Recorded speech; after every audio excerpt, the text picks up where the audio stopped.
जीव विज्ञान की आज की कक्षा का जो हमारा टॉपिक है वो है मनुष्य में लिंग निर्धारण मीन्स सेक्स डिटरमाइनेशन इन ह्यूमन। लिंग निर्धारण से हमारा तात्पर्य है कि होने वाली संतान का लिंग क्या होगा, वह पुत्र होगा या पुत्री होगी। इसके बारे में हम विस्तार से बोर्ड पे देखते हैं। जैसा कि हम जानते हैं कि जीवधारी दो प्रकार के होते हैं, पहले यूनिसेक्सुअल और दूसरे बाइसेक्सुअल। यूनिसेक्सुअल से हमारा मतलब है एक लिंगी, मीन्स ऐसे सभी जीवधारी जिनमें नर व मादा जननांग अलग अलग जीवों में पाए जाते हैं। बाइसेक्सुअल को हम हर्मेफ्रोडाइट भी कहते हैं, मीन्स इसका मतलब होता है द्विलिंगी, या हर्मेफ्रोडाइट मीन्स उभयलिंगी। ये ऐसे जीव हैं जिसमें नर तथा मादा जननांग दोनों के दोनों एक ही जीव में पाए जाते हैं।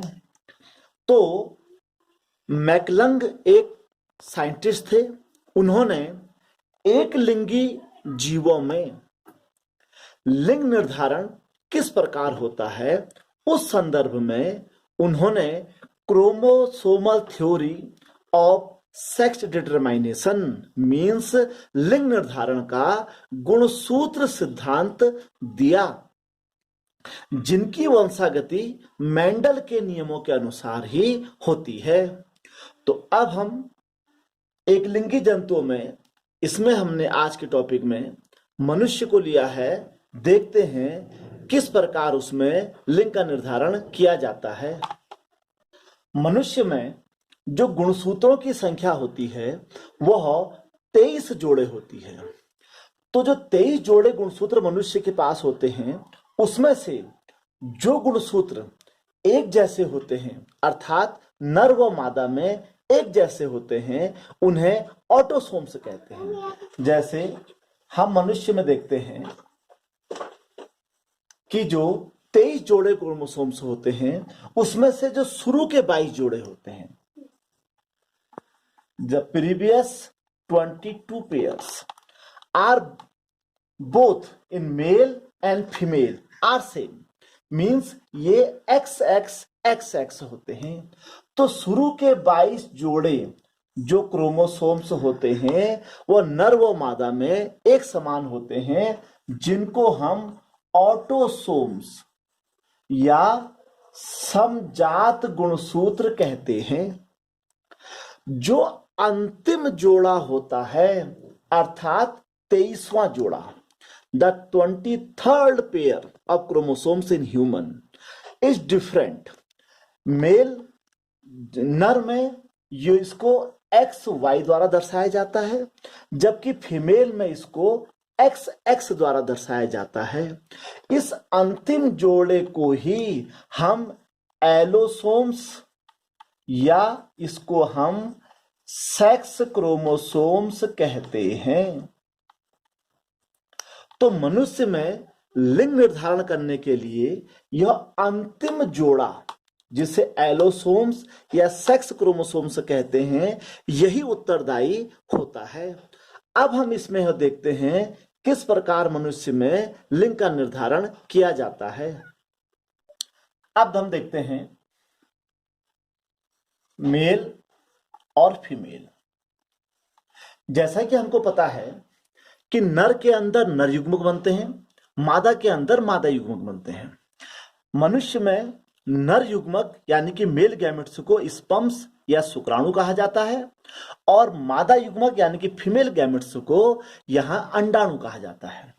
तो नर के जो हमारे पास गुणसूत्रों की संख्या है उसको हम इस प्रकार दर्शा सकते हैं, और फीमेल को हम इस प्रकार शो कर सकते हैं। नर में जनन के समय दो प्रकार के युग्मक बनते हैं, इनको हम यहां पर इस प्रकार दिखा सकते हैं। जो युग्मक बनते हैं उसमें आधे गुणसूत्र समजात गुणसूत्र होते हैं और आधे गुणसूत्र लैंगिक गुणसूत्र होते हैं। तो हम इनको दो प्रकार से बांट देते हैं। इसका आधा 22 एंड 22 प्लस प्लस एक गुणसूत्र लिंग यहां चले गया और एक यहां चले गया। तो हम देख रहे हैं कि नर के अंदर दो प्रकार के युग्मक या दो प्रकार के स्पर्म्स उपस्थित होते हैं। पहला स्पर्म्स वह होता है जिसमें समजात गुणसूत्रों के साथ एक्स लिंग गुणसूत्र होता है, और दूसरा शुक्राणु या स्पर्म्स इस प्रकार के होते हैं जिसमें समजात गुणसूत्र के साथ वाई गुणसूत्र होता है। पर फीमेल में दोनों के दोनों एक प्रकार के ही होते हैं। इट मीन्स फीमेल के अंदर जितने भी अंडाणु होते हैं वो सबके सब समान प्रकार के होते हैं।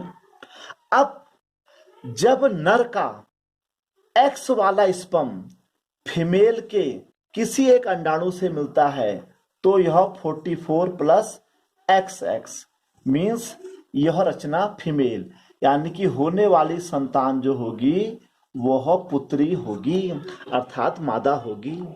यदि नर का वाई क्रोमोसोम्स मादा के किसी अंडाणु से मिलता है तो होने वाली संतान सन यानी कि मेल होगी। तो इस प्रकार हमने देखा कि मनुष्य में होने वाली संतान का लिंग क्या होगा, वह नर होगी या मादा होगी, वह पूर्णतः नर के गुणसूत्रों पर, नर के शुक्राणुओं पर निर्भर करता है। अब हम मनुष्य से हटकर थोड़ा जीवों में आते हैं। तो तिलचट्टे या कॉकरोच में लिंग निर्धारण की प्रक्रिया को भी यहाँ पर समझ लेते हैं। कॉकरोच में देखा जाता है लिंग निर्धारण की जो प्रक्रिया होती है उसे XX व XO विधि कहते हैं।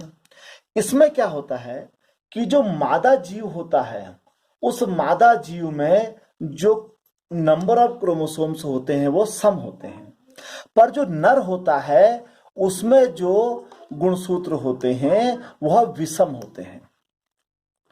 तो नर से जो नर युग्मक बनते हैं वो हमारे दो प्रकार, मादा में जो बनते हैं वो हमारे दो प्रकार के बनते हैं, और जो नर में जो युग्मक बनते हैं वो हमारे इस प्रकार से बनते हैं A+X और खाली A। तो हम इसमें देख रहे हैं कि जो मादा जीव होता है उसमें जो गुणसूत्रों के पेयर होते हैं A+X A+X, पर जो नर होता है उसमें एक युग्मक तो A+X वाला होता है और एक सिर्फ A वाला होता है। अर्थात ये सम संख्या में होता है या विषम होता है।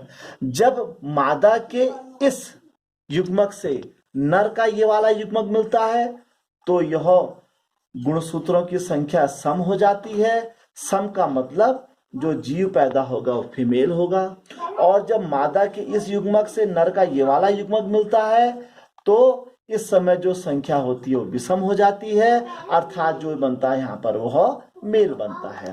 तो कॉकरोच आदि जीवों में यह देखा गया है कि लिंग निर्धारण की जो प्रक्रिया होती है वह XO विधि कहलाती है। लिंग निर्धारण की कुछ विधियां पक्षियों या मछलियों में पाई जाती है। इस विधि को ZZ व ZW विधि कहा जाता है। यह विधि बिल्कुल मनुष्यों के समान होती है, पर थोड़ा उसे डिफरेंट दिखाने के लिए XX और XY की जगह पर ZZ और ZW कर दिया गया है। इसमें क्या होता है, जो मादा युग्मक होते हैं, मादा युग्मक का जो लिंग गुणसूत्र होता है वो अलग होता है, जबकि जो नर युग्मक होते हैं उसमें दोनों सारे के सारे गुणसूत्र जो होते हैं समान होते हैं। अर्थात मादा में जो अंड होते हैं या एग सेल होती हैं वह दो प्रकार की होती हैं, जबकि नर में जो सारे के सारे युग्मक होते हैं वो समान प्रकार के होते हैं। एक प्रकार से देखा जाए तो यह मनुष्य के लिंग निर्धारण का जस्ट उल्टा है। मनुष्य में मादा में सारे युग्मक समान होते हैं, यहाँ नर में होते हैं। अब वही जब मादा के इस अंड से नर का कोई सा भी युग्मक मिलता है तो यह हमको प्राप्त होता है 2A+ ZZ, यानी कि होने वाली संतान मेल होगी। और जब मादा की इस अंड कोशिका से नर का कोई युग्मक मिलता है तो होने वाली संतान इसमें ZW, तो होने वाली संतान विषम हो गई, तो यहाँ पर यह फीमेल होगी। तो इसको यह विधि बिल्कुल मनुष्य की तरह ही है, बस अंतर यह है कि इसमें XY की जगह पर ZW कहा गया है। यह विधि कुछ मछलियों या कुछ मछलियों या पक्षियों में देखी गई है। इस प्रकार हमने आज की वीडियो में देखा कि मनुष्य में होने वाली संतान का जो लिंग निर्धारण होता है वह पूर्णतः नर के शुक्राणुओं पर डिपेंड करता है। तो मनुष्य में होने वाली संतान का जो लिंग होता है उसमें मादा के अंड कोशिकाओं का किसी भी प्रकार का कोई भी उसमें रोल नहीं होता है, और सबका सब मनुष्य के शुक्राणुओं से प्राप्त हुए क्रोमोसोम्स के आधार पर ही होता है। तो आपको हमारा आज का यह वीडियो कैसा लगा, आप हमारे चैनल पर जाकर हमें जरूर बताइएगा। धन्यवाद।